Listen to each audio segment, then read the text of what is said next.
You are listening to Radio Long Island City, recorded at our studios near Hell Gate, 9 kilometers north of the Harbor Hill Moraine. And now, the Observatory. The Observatory, Monday the 3rd of August, 2026. It is 43 days after the summer solstice. It is 50 days before the autumnal equinox.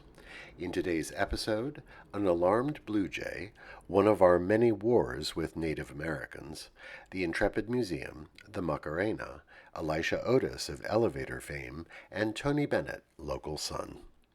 Today's forecast, showers and possibly a thunderstorm, high near 82 degrees Fahrenheit, 27.8 Celsius, southwest wind around 13 miles per hour. The sun rises today at 5:54 a.m.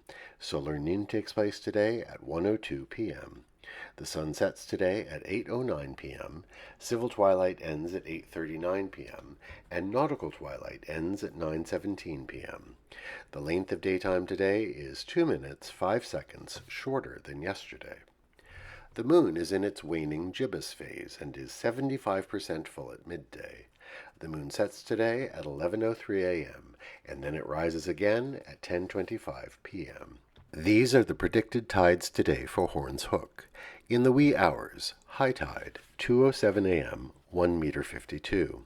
In the morning, low tide, 8:10 a.m., 3 centimeters. In the afternoon, high tide, 2:32 p.m., 1 meter 62. In the evening, low tide, 8:40 p.m., 12 centimeters. This is the Monday Reservoir Report for New York City.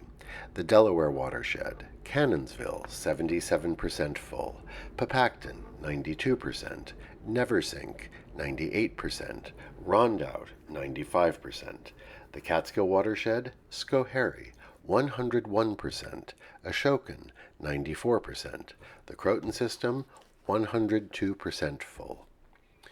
In our shared realm of plants and animals, up in an eastern white pine tree there is a racket.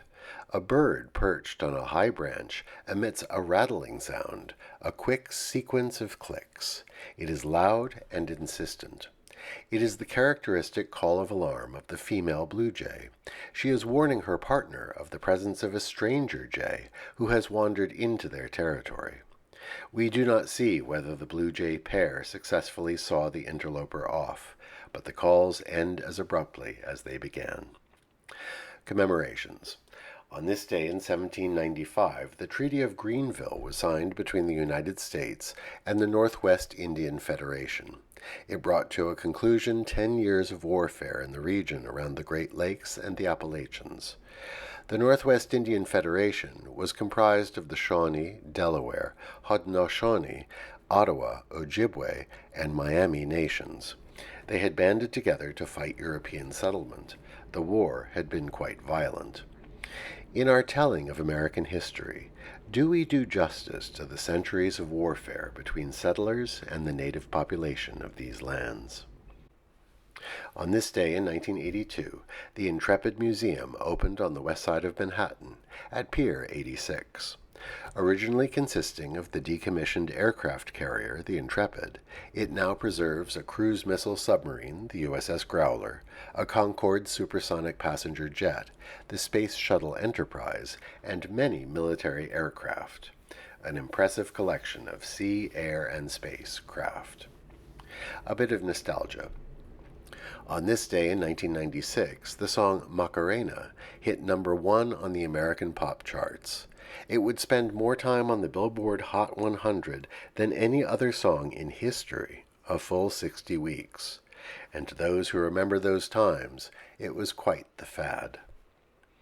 Today we remember Elisha Otis, born this day in 1811 in Halifax, Vermont. He perfected the passenger elevator and designed a safety device to prevent elevators from falling if their cables fail. He lived in Yonkers, New York, while perfecting his invention. What would New York City be without the elevator? Today we also remember Tony Bennett, born this day in 1926 at St. John's Hospital in Long Island City. Over his long career, the versatile crooner sold more than 50 million records worldwide. His style ranged from classic jazz to traditional pop, and until the end of his life he continued to experiment. In 2014, he recorded the album Cheek to Cheek with Lady Gaga. His final performance was held at Radio City Music Hall on August 5, 2021. But we especially remember him for founding, along with his wife Susan Crowe, the Frank Sinatra School of the Arts here in Astoria.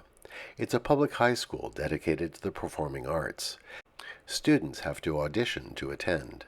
Bravo to them for making such a commitment to the arts available through our public school system. Remember Tony Bennett today. Today is Arbor Day in Niger. And that is the Observatory, Monday the 3rd of August, 2026.